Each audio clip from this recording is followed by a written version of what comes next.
Minnesota Iceman.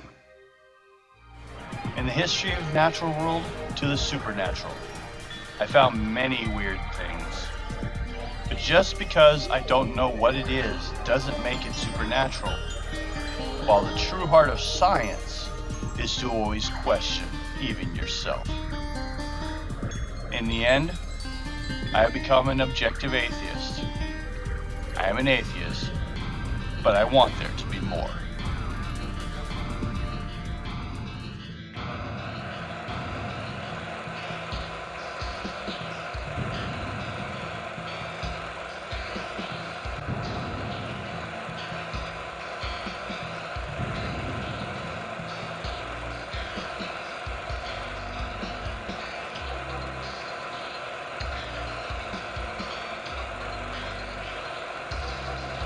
This one ended up a good example of why I've gone through this whole essay process of mine, or show called Damn Weird, where I was going through various things I'd studied in my youth, came to conclusions then, and readdress them all in the days of modern day scientific discovery, and see if my opinions still were upheld, or possibly I'd changed.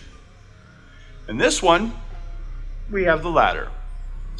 We'll go with the Minnesota Iceman. Was described as a male, human-like, 6 foot tall, hairy, with large hands and feet, very dark brown hair, and about 3 to 4 inches long, and a flattened nose.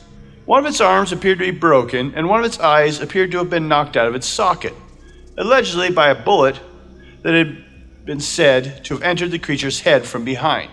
Promoter and exhibitor Frank Hansen stated the Minnesota Iceman was discovered in the region of Siberia, where he was acting as a caretaker for an absentee owner he described as an eccentric California millionaire. Sounds like Hearst. Touring carnival fairs and with this exhibit, Hansen was once reported detained by Canadian custom officials who were concerned that the transporting a cadaver. While searching the evidence of Bigfoot in 1968, cryptozoologists Ivan Sanderson and Bernie Heuvelmans examined the Iceman in Hansen's house trailer in Altura, Minnesota, and concluded it was a genuine creature, saying they found putrefaction where some of the flesh had been exposed to the melting ice.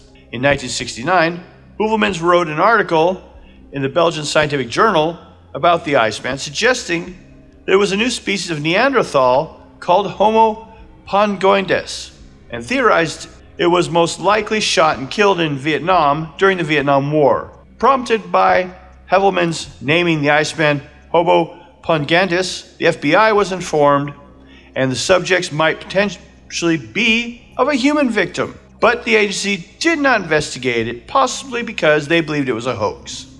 In the Argosy, in April 1969, they featured the headline, "Is this the missing link between man and apes?" Sanderson also spoke about the Iceman in television appearances and contacted primazoologist James Napier, asking him to investigate it under the official offices of the Smithsonian Institute. Hansen subsequently withdrew the Minnesota Iceman from public inspection, saying the withdrawal was an order of its California-based owner. Hansen later provided a new Iceman for exhibit, described by observers as a latex model that was clearly different from the original. Napier, in conjunction with the Smithsonian, made a preliminary investigation of Hansen's affairs and said that he found that Hansen commissioned the creature of an Iceman from a West Coast company in 1967, leading Napier to quickly conclude there was only ever one Iceman latex model. They theorized was repositioned and refrozen between appearances. Napier stated that the Smithsonian Institute is satisfied that the creature is simply a carnival exhibit made of latex, rubber, and hair. The original model and the present so-called substitute are one and the same.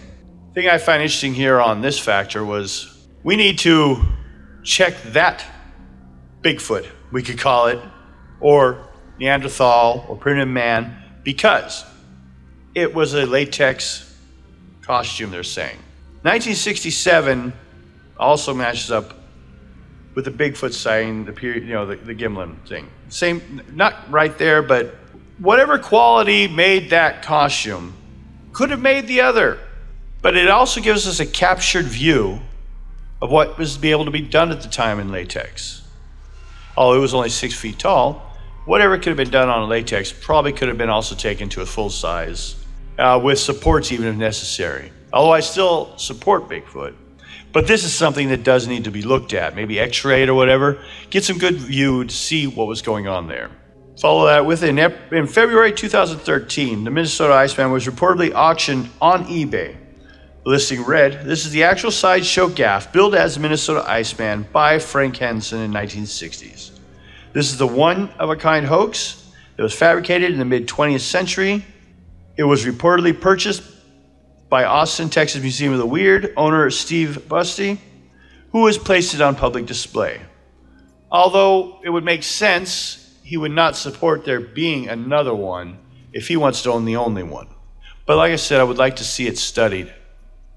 Just the fact that it is a latex. And if it matches, then I'll rejudge my opinion on the appearance. What if it was the same costume? They would shot it, and then they went and froze it and sold it. No, the time doesn't match. But it gives us something to look at there, and that's the scientific process. Although I do believe it was a hoax. Do believe this is the one. Otherwise, it would raise the question of quality. It could have been done in the 80s, and then they froze it and said it was the same one. Then we would have nothing. Either way. I would say a hoax. Although at one time, I did believe it was possibly a Neanderthal. I didn't believe the guy's story, the whole Siberian thing. I just believe he did that to place himself into the story of finding it.